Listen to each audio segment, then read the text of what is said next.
ایک لفظ آپ نے سنا ہوگا پیر کے بارے میں کہ پیران پیر روشن ضمیر، یہ تو حضور غوث پاک کے بارے میں کہا جاتا ہے۔ لفظ روشن ضمیر کا مطلب کیا ہوتا ہے وہ مفتی اعظم ہند کی زندگی میں بتاؤں آپ کو۔ روشن ضمیر کا مطلب یہ ہے کہ جس کا دل روشن ہو وہ اصل پیر ہوتا۔ رسول کریم صلی اللہ علیہ وسلم ارشاد فرماتے ہیں اتقوا فراست المؤمن فإنہ ينظر بنور اللہ، مومن کی فراست سے بچو کیونکہ وہ اللہ کے نور سے دیکھتا ہے۔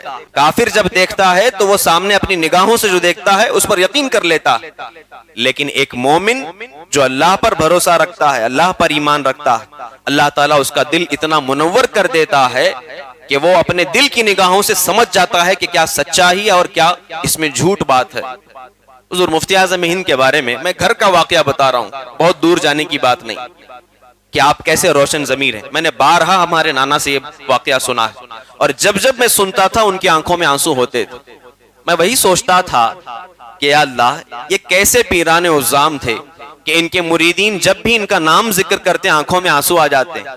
بتا رہے تھے کہ 1963 میں جب ان کا آخری دور چل رہا تھا، فضیلت پڑھ رہے تھے نانا ہمارے، کہتے ہیں کہ جب ہم جامعہ اشرفیہ مبارک پور میں بخاری شریف کا درس لے رہے تھے، حضور حافظ ملت علیہ الرحمت والرضوان جنہوں نے جامعہ اشرفیہ بنایا، ہم پڑھ رہے تھے، ہم نے اپنی زندگی میں سب سے بڑا عالم حضور حافظ ملت کو دیکھا اور ان کے پاس درس بخاری لے رہے تھے۔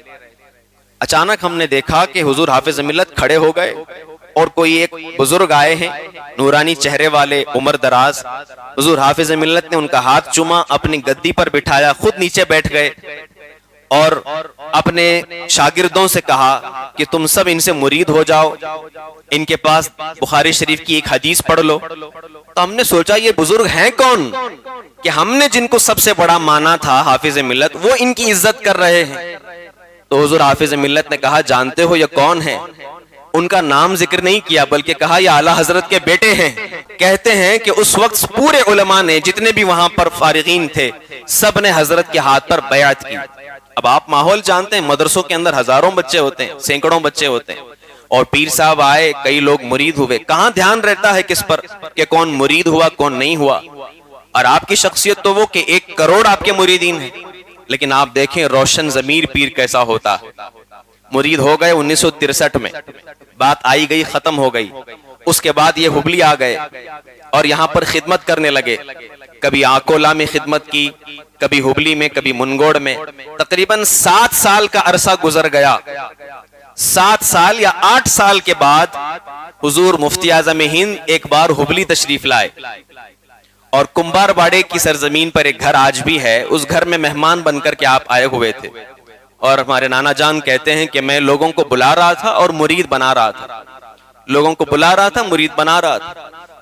حضور مفتی اعظم ہند دیکھتے ہیں ان کی طرف، دیکھ کر کہتے ہیں اے ابن حسن کیا تم ایک بار اور مرید نہیں ہو سکتے؟ یہ واقعہ جب بھی وہ ذکر کیا کرتے تھے ان کے آنکھوں میں آنسو ہو جاتے تھے۔ کہتے تھے کہ جس پیر کے 1 کروڑ مریدین ہو ان میں سے ایک ناچیز کا نام تک انہوں نے یاد رکھا، اور یہ یاد رکھا کہ میں ان کا مرید ہوں۔ یہ ہوتا ہے پیر روشن ضمیر کہ ایک بار اگر بیعت کسی نے ان سے لے لیا وہ ہمیشہ کے لیے انہیں یاد رکھتے ہیں۔ یہ سنت ہے حضور غوث پاک رضی اللہ تعالیٰ عنہ کی۔ غوث پاک فرماتے ہیں میرا مرید اگر مشرق میں ہو اور میں مغرب میں ہوں، اگر وہاں سے وہ مجھ پکارے تو میں اس کی مدد کے لیے وہاں سے بھی تشریف لاتا ہوں۔